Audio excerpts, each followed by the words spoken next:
Hello everyone, today we're going to be taking a look at the alternative future of the world. In the first episode, we saw Russia invading eastern Ukraine, and they did leave a couple provinces as they wanted to bucket the rest.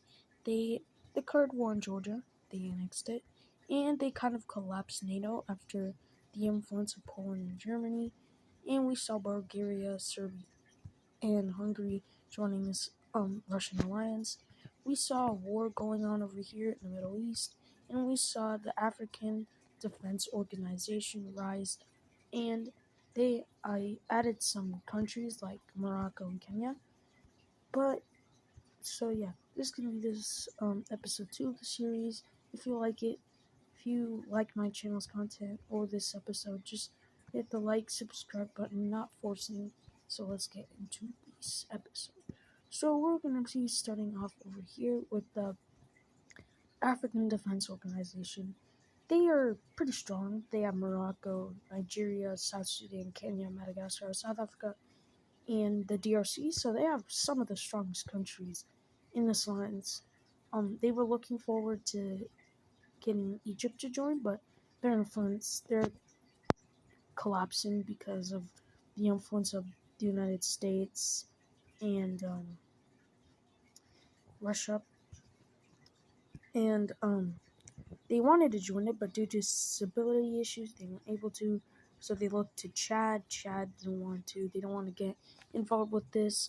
So their final choice, since no one else likes them, they decided to do Ethiopia, and finally someone accepted, and they're now joining the African Defense Organization. But now we're taking a look at NATO. NATO is not as strong as it used to be. After the loss of Poland and Germany, it kind of collapsed. Portugal has decided to actually join the African Defense Organization, but since it's not African in a European country, they declined them. So NATO is on the brink of collapse. But after Israel and Saudi Arabia joined, it got more stable, but also a little unstable. They were looking forward to getting South Korea and Japan, but they both declined. Taiwan and the Philippines could decline. Vietnam declined. So they're now looking forward to South Africa and Central America. They tried Mexico. Mexico declined. They tried Colombia. Colombia actually decided to join. So yep, they got one country. They asked um, They asked Argentina if they wanted to join. Argentina is very far away, so there was really no purpose of them joining, so they declined. So they're fine, and they tried every other country, avoiding Brazil as the final one. They all declined, so they finally decided to do Brazil, and Brazil actually accepted their alliance treaty thing, and they're now probably the strongest member. They're probably the second strongest member. Um, But we have more stuff for them because over here in Africa, actually no, not Africa. Oh, oh my gosh, it's the ocean. Yep. Because we actually have some good news for them. We actually have Portugal joining the alliance after the decline of the African Defense Organization, as well as the Netherlands. They tried getting Albania. Albania accepted, but then later left a year after. Serbia is now threatening Kosovo, so NATO tried to get Kosovo. Kosovo accepted, and after that, Albania went into the alliance, as well as North Macedonia. They asked Croatia. Croatia accepted, as well as Slovenia, and now NATO is kind of gaining back their influence. They try to get Montenegro to have some type of barrier. Montenegro is now fully influenced by Serbia, and Serbia is actually looking to annex Montenegro to get access to the Mediterranean. So yeah, that's it. They tried getting Romania and Turkey, Greece. They're kind of already influenced. The Balkans and the Scandinavia, they're already influenced. So yeah, they can't really get any more members except for maybe the Balkans.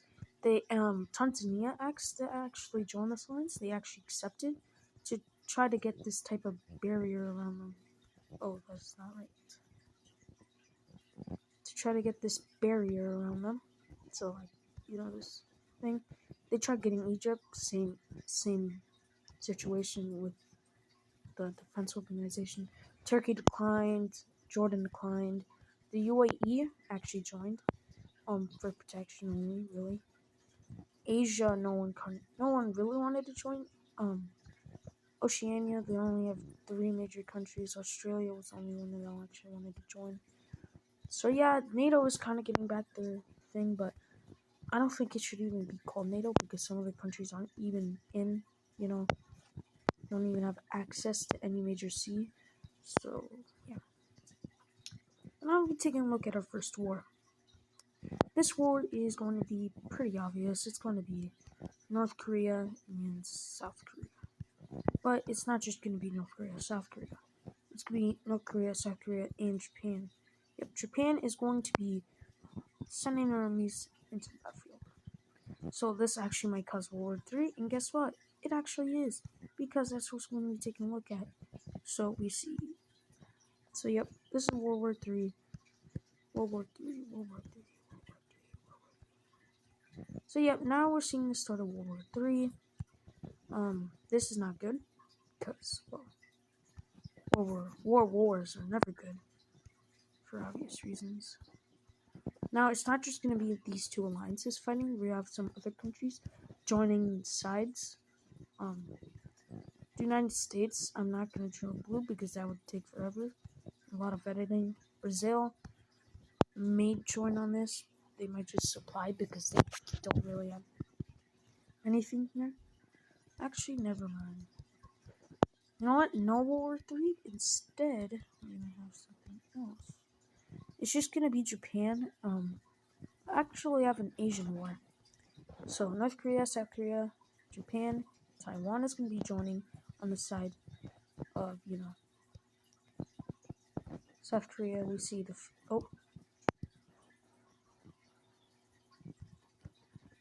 Philippines joining on the side of South Korea.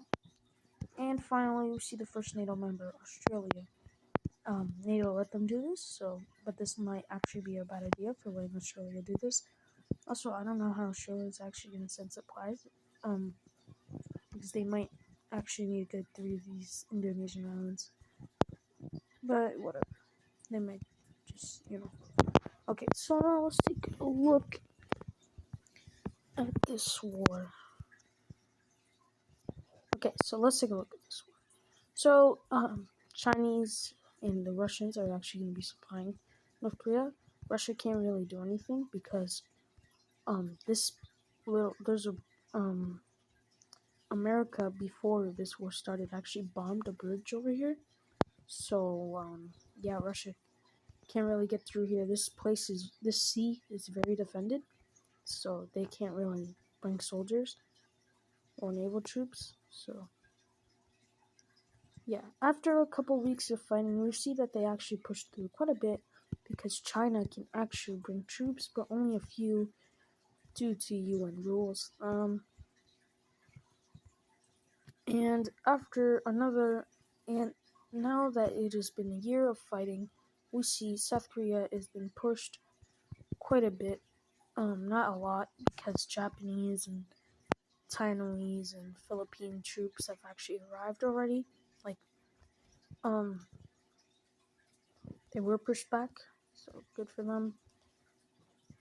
And they actually were pushed back quite a bit because now we're seeing the invasion of North Korea, which goes kind of good. They don't invade too much because of Chinese troops. And this is what they get so far in 1 year. Yeah, this North Korea is heavily defended with Russian and Chinese troops. Russia can't send any, probably due to the small border and not being able to send supplies through this ocean. But after 3 years of fighting, they get through the country quite a bit. And after the capture of the capital, you might think North Korea is for sure going to surrender. No, they don't. But after another year fighting, the country is captured, and Yeah, it's officially surrendering.